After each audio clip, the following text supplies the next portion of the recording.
সব জানেন, সব জানেন। এখানে যদিও কেউ দেখে না, আমার রব আল্লাহ আছেন, আমার আল্লাহ সব দেখে। এই যুবক বলো, দরজা বন্ধ করে কম্বলের মধ্যে ঢুইকা মোবাইলের মধ্যে কার সাথে চ্যাটিং করো কে দেখেন? আঙ্গুলটা উঁচা করে চিল্লায় জোরে বলো। দুনিয়ার কেউ দেখে না, কিন্তু দেখেন কে? আমার মালিক দেখে। শুধু দেখেন তাই নয়, বরঞ্চ তোমার আমার দুই কাঁধে একদল ফেরেশতা দিয়া রাখছেন। নেক আমলগুলো ফেরেশতারা লিখতেছেন, বদ আমলগুলো ফেরেশতারা লিখতেছেন। শুধু তাই নয় রে গোলাম, তুমি মনে করো দুনিয়ার কেউ দেখে না, দুনিয়ার কেউ দেখে না, কিন্তু যেই খাটের উপরে বসে বসে তুমি অন্যায় করতেছো, ওই খাট কিন্তু কিয়ামতের ময়দানে সাক্ষী হয়ে যাবে।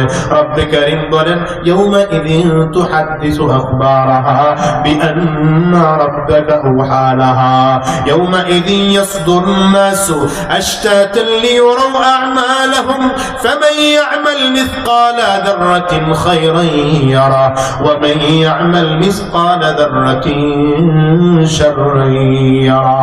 يا من رب دے এই যে জমিনে বসে অন্যায় করো, এই জমিন কিয়ামতের ময়দানে তোমার গুনাহের সাক্ষী দেবে।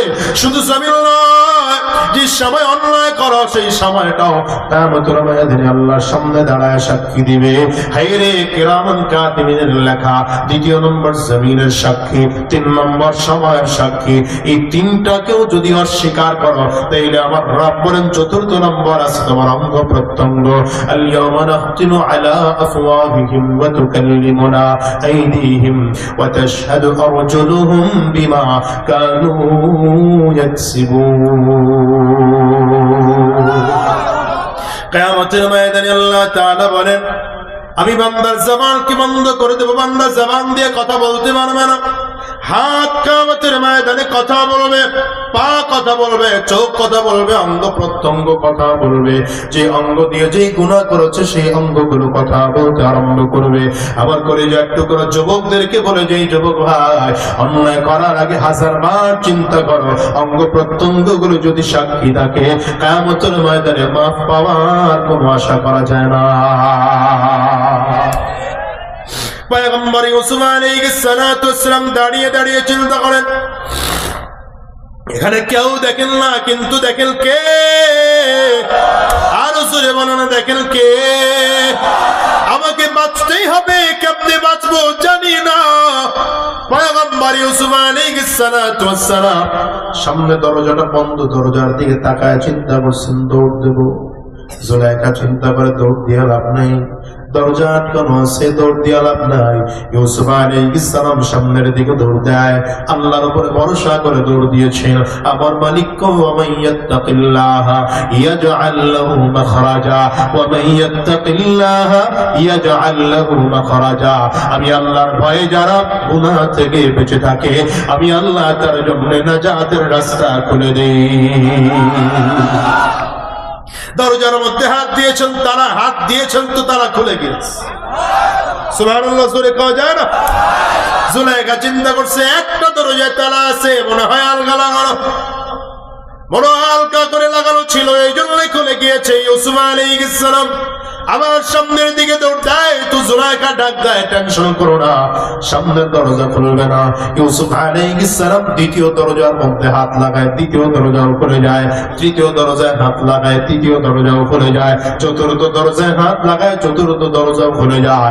একটা একটা করে 7টা দরজা সব খুলে দিয়েছেন কে? শুধু মনের মধ্যে দৃঢ় প্রতিজ্ঞা করো, গুনাহ করবো না।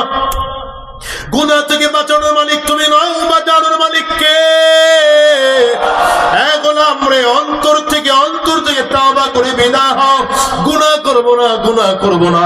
এই জন্য আজকের ময়দানে যারা হাজির হয়েছ, আজকের মাহফিল থেকে প্রথম নম্বর ওয়াদা করতে হবে, জীবনে আর কোনোদিন গুনাহ করা যাবে না। বলেন গুনাহ করবো না। সবাই কয় না গুনাহ করব না। সবাই মিলে বলো, এই যুবক সবাই মিলে বলো গুনাহ করব না। সবাই বলেন। আজকের এই মাহফিল থেকে যদি একজন মানুষ এমন তৈয়ার হয়ে যায় যে এখন থেকে আর গুনাহ করবে না, আল্লাহর কসম করে বলি আমার এতদূর কষ্ট করে আসাটা সার্থক হয়ে যাবে, এই মাহফিলের টোটাল কষ্ট করে সার্থক হয়ে যাবে। একজন মানুষ হিদায়াত প্রাপ্ত হয়ে গেলে আল্লাহর কসম আমি এটা আমার নিজের নাজাতের ওসিলা মনে করি। সবাই মিলে বলেন আর গুনাহ করব না। যদি গুনাহ হয়ে যায় তো তওবা করব, গুনাহ হয়ে গেলে কি করব? সবাই বলেন গুনাহ হয়ে গেলে কি করব? সবাই জবান দিয়ে খুলে কথা বললে এত আস্তে হওয়ার কথা না। গুনাহ করব না, যদি হয়ে যায় তো তওবা করব। বলেন কি করব? সাহাবায়ে কেরাম কোনদিন গুনাহ করেন না, কোন নবীরা কোনদিন গুনাহ করেন না। আদম আলাইহিস সালাম থেকে আরম্ভ করে আমার আপনার নবী বিশ্ব নবী জনাবি মুহাম্মদুর রাসূলুল্লাহ সাল্লাল্লাহু আলাইহি ওয়াসাল্লাম পর্যন্ত সব নবীরা বেগুনাহ মাসুম, কোনো গুনাহ করেন নাই। এটা ঈমানের দাবি রে মুসলমান। শুধু তাই নয়, আর নবীর সাহাবীরাও গুনাহ করেন নাই। যদি গুনাহ হয়ে যাইত তো তওবা করার জন্য পাগল হয়ে যাইতে। আমার পর্দার আড়ে মা বোনরা আছেন, মা বোনদেরকে বলে যাব, মা তুমি একজন মহিলা, নবীর একজন সাহাবিয়া পয়গম্বর আরবের সামনে এসে হাজির। নবীজির পর্দার আড়ালে দাঁড়া ডাক দেয়, পয়গম্বর আমি অন্যায় করে ফেলেছি, জিনা করে ফেলেছি, পাপ করে ফেলেছি। এই সাবধান। মহিলা এসে পয়গম্বর আরবের সামনে দাঁড়ায় ডাক দেয়, পয়গম্বর আমি জিনা করে ফেলেছি, অন্যায় করে ফেলেছি, পাপ করে ফেলেছি। নবী আমার মাথা নিচের দিকে দিয়ে বললেন, সাবধান, আমার কোন সাহাবী কোনদিন জিনা করতে পারে না। কারণ বুখারীর বর্ণনা, লা ইয়াজনি জানি ওয়া হুয়া মুমিন। নবী আমার বলেন কোন মুমিন থাকা অবস্থায় জিনা করতে পারে না। হায় রে, মুমিন কোনদিন, মুমিন ঈমানদার কোনদিন জিনা করতে পারে না। হায় রে, এই জন্য রাসূল আরবি বলেন না আমার কোন সাহাবী জিনা করতে পারে না। মহিলা আবার ডাকলেন, পয়গম্বর জিনা করে ফেলেছি। নবীজি আবার বলেন, না না, আমার কোন সাহাবী জিনা করতে পারে না। মহিলা আবার কান্না করে আর ডাক দেয়, পয়গম্বর এমন অন্যায় করেছি, এমন জিনা করেছি, জিনার ফসল বাচ্চা আমার পেটের মধ্যে আছে। হুজুর আমি এই জিনার গুনাহ নিয়ে মরতে চাই না, কারণ জাহান্নামের আগুন আমি সহ্য করতে পারবো না। ওই জাহান্নামের আগুন আমার দ্বারা সহ্য করা সম্ভব না। পয়গম্বর আমি গুনাহ থেকে মুক্তি চাই, শাস্তি দিয়ে পবিত্র বানাইয়া দেন। রাহমাতুল লিল আলামিন ডাক দেয়, মা যদিও তুমি জিনা করেছো কিন্তু এখনো বাচ্চা তোমার পেটের মধ্যে আছে, এই অবস্থায় আমি নবী তোমার কোনোদিন শাস্তি দিতে পারি না, শাস্তি দিতে পারি না।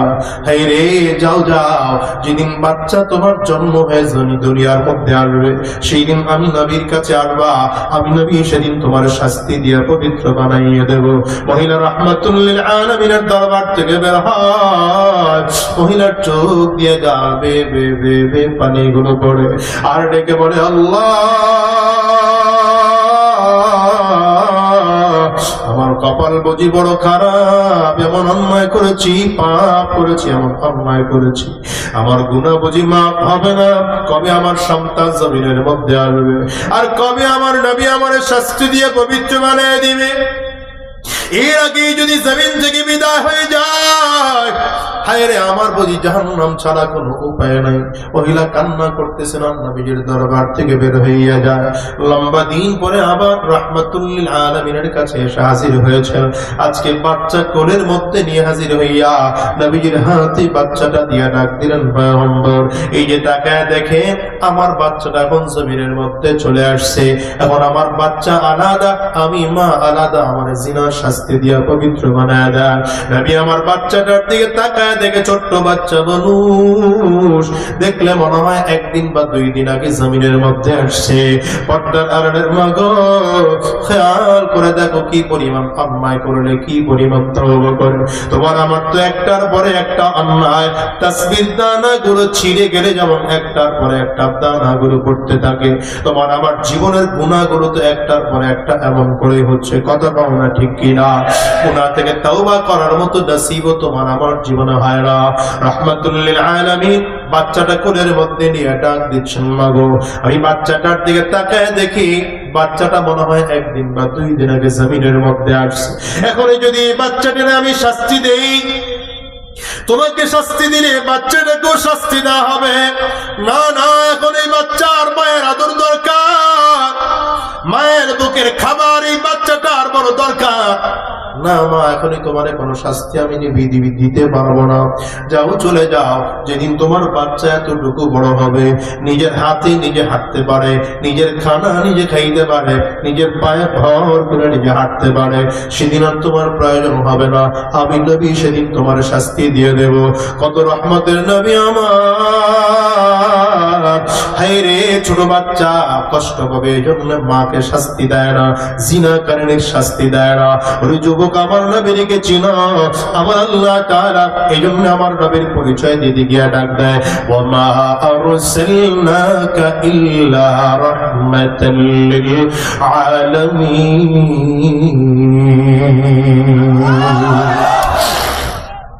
আমার নবী জগৎবাসীর জন্য রহমত, গোটা জগৎবাসীর জন্য রহমত। যারা দুনিয়ার মানুষ, সেই জন্য নবী মক্কায় ছিলেন, মক্কায় শান্তি ছিল, মদিনায় ছিলেন, মদিনায় শান্তি ছিল। আজ মদিনায় যদি যাও, আলাদা একটা প্রশান্তি খুঁজে পাওয়া যায়। হাজারো পেরেশানিওয়ালা মানুষ যদি আমার নবীর রওজার পাশে গিয়ে দাঁড়ায়, শান্তি আলাদা পায় কি পায় না? চিল্লায় জোরে কর। গত 30 সেপ্টেম্বর আমি ওখান থেকে আসলাম, বাবু সালাম দিয়ে ঢুকতেছি নবীর সালাম দেওয়ার জন্য। আমার সামনে আল্লাহর এক বান্দা, কোন দেশের আমি জানি না, আল্লাহর বান্দা ধীরে ধীরে ধীরে ধীরে সামনের দিকে আগাইতেছে। আমি তার হাঁটার ধরন থেকে তার চেহারার দিকে তাকাইলাম, খেয়াল করে দেখি আল্লাহর বান্দার চোখ দিয়ে যেন কাল বে বে বে বে পানিগুলো জমিনের মধ্যে পড়ছে। নবীজির রওজার সামনে দাঁড়ায় আল্লাহর বান্দা চমৎকার করে সালাম দিচ্ছেন আর বলছে, আসসালামু আলাইকা ইয়া রাসূলুল্লাহ, আসসালাতু ওয়াসসালামু আলাইকা ইয়া হাবিবাল্লাহ। ওখানে পুলিশরা বেশিক্ষণ দাঁড়াইতে দেয় না, বারবার করে পিঠের মধ্যে হাত দিয়ে সামনে বাড়ায়। আল্লাহর বান্দা সামনের দিকে যাইতে চায় না, আবার হাত দিয়ে সামনের দিকে আগাইতে বলে। আল্লাহর বান্দা সামনে যাইতে চায় না, ধীরে ধীরে ধীরে ধীরে সামনের দিকে আগায়, আবার ফিরে ফিরে নবীজির রওজার দিকে তাকায়, আবার সামনের দিকে আগায়, আবার নবীজির রওজার দিকে তাকায়। এক পর্যায়ে আল্লাহর বান্দা বের হয়ে গেল, খেয়াল করে দেখলাম একটু দূরে গিয়ে একটা রেলিংয়ের উপরে হাত রেখা সবুজ গম্বুজটার দিকে তাকায় তাকায় চিল্লায় চিল্লায় কাঁদতেছে। তার ভাষায় কি যেন বলতেছে আমি বুঝি না, তুমি যতটুকু বুঝিয়েছি আমার কাছে মনে হয় আল্লাহর বান্দা দাঁড়ায় দাঁড়ায় বলে, মালিক, তোমার হাবিবের সবুজ গম্বুজ যদি এত সুন্দর হয়, তোমার নবী না জানে কত সুন্দর।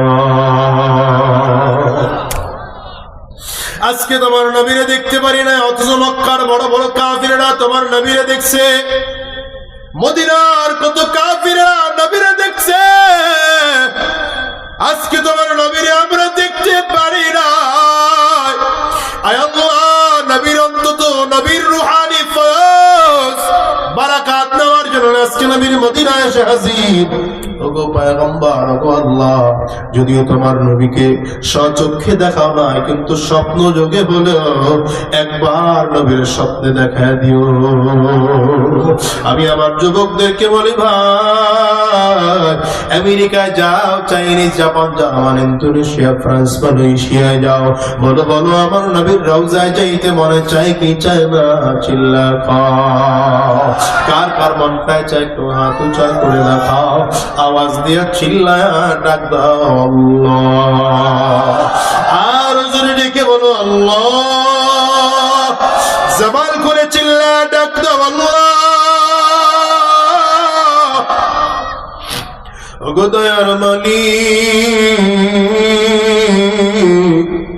যতজন গোলাম আমরা দুইটা হাত উঁচু করলাম, জীবনে একটা বার হলেও তোমার নবীর রওজা না দেখাইয়া, কাবা তাওয়াফ না করাইয়া আমাদেরকে জমিন থেকে নিও না।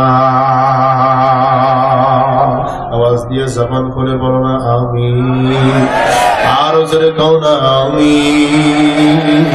ও যুবক কত জায়গায় তো তোর যাইতে মনে চায়, আমার নবীর মদিনা যাওয়ার জন্য দিলটার মধ্যে একটা তামান্না তৈয়ার করো, দিলের মধ্যে একটা চাহিদা তৈয়ার করো, আর মালিক রে বলো আল্লাহ আর কোথাও যাইতে চাই না, তোমার মদিনায় যাইতে চাই, তোমার নবীর রওজার পাশে একটু দাঁড়াইতে চাই, তোমার কাবা ঘর তাওয়াফ করতে চাই।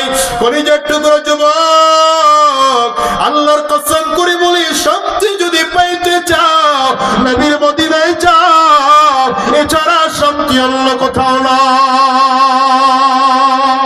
আল্লাহু আকবার, চিল্লা কাও না। हमने आँखों से देखा नहीं है मगर हमने आँखों से देखा नहीं है मगर उनकी तस्वीर सीने में मौजूद है, जिसने लाकर कलामे इलाही दिया, जिसने लाकर कलामे इलाही दिया, ओ मोहम्मद मदीने में मौजूद है। महिला रहमतुल लिल आलमीन सामने যে হাজির